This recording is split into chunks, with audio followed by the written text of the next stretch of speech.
ఇప్పుడే దెయ్యం లేదు అనే సినిమా చూసి వచ్చాను. Welcome to 2050 happy new year. ఈ మూవీ ఏఐతో కాకుండా పూర్తిగా మనుషులే తీశారనుకొని వెళ్లాను. కానీ థియేటర్లో కూర్చున్నాక నిజంగా గుబులు పెట్టింది. అంత భయంకరంగా ఉంది. భయంతో ముగ్గురు చనిపోయారని కూడా అంటున్నారు. నెక్స్ట్ షో కూడా క్యాన్సిల్ చేశారు. డైరెక్టర్ ముందే హెచ్చరించాడు, హార్ట్ ప్రాబ్లం ఉన్నవాళ్లు, చిన్నపిల్లలు ఈ సినిమా చూడొద్దని. ఇప్పుడు స్టోరీలోకి వెళదాం. 5 మంది ఫ్రెండ్స్ ఫారెస్ట్ అడ్వెంచర్కి వెళ్తారు. అక్కడికి వెళ్లి కోళ్లు తీసుకెళ్లి చంపి ఫ్రై చేసి తినాలని ప్లాన్ చేస్తారు. అప్పుడే ఒక అందమైన అమ్మాయి వచ్చి, జంతువులను చంపద్దు, వాటికీ భావాలు ఉంటాయి అని చెప్తుంది. కాని వాళ్లు పట్టించుకోరు. ఆ అమ్మాయి అసలు రూపం దెయ్యంగా మారి వాళ్లనే చంపి వాళ్లనే ఫ్రై చేసి తింటుంది. తరువాత కూడా ఫారెస్ట్కి వెళ్లి జంతువులను చంపేవాళ్లు ఒక్కొక్కరుగా మిస్సింగ్ అవుతుంటారు. ఇక్కడే హీరో ఎంట్రీ. హీరో ఒక పోలీసాఫీసర్. ఈ కేస్ను ఇన్వెస్టిగేట్ చేయడానికి ఫారెస్ట్కి వెళ్తాడు.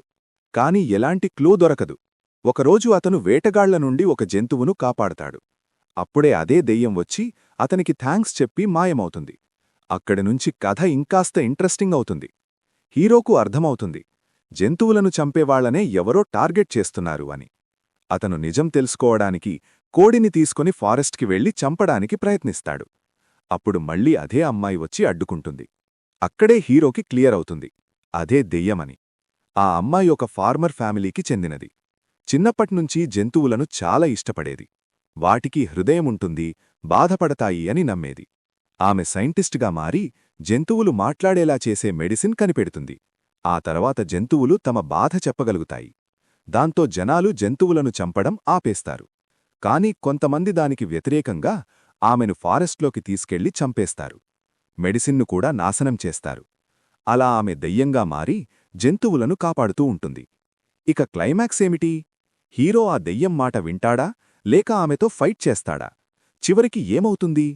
ఇది తెలుసుకోవాలంటే మీరు తప్పకుండా ఈ సినిమా థియేటర్లో చూడాలి. స్టోరీ చాలా యూనిక్గా ఉంది. హీరో అండ్ దెయ్యం పాత్రలు చాలా బాగా చేశారు. థ్రిల్లింగ్ ప్లస్ మెసేజ్ ఉన్న సినిమా. తప్పకుండా ఒకసారి చూడండి. మీకు నా వీడియో నచ్చితే లైక్ చేయండి. ఇంకా ఇలాంటి వీడియోల కోసం సబ్స్క్రైబ్ అవ్వండి.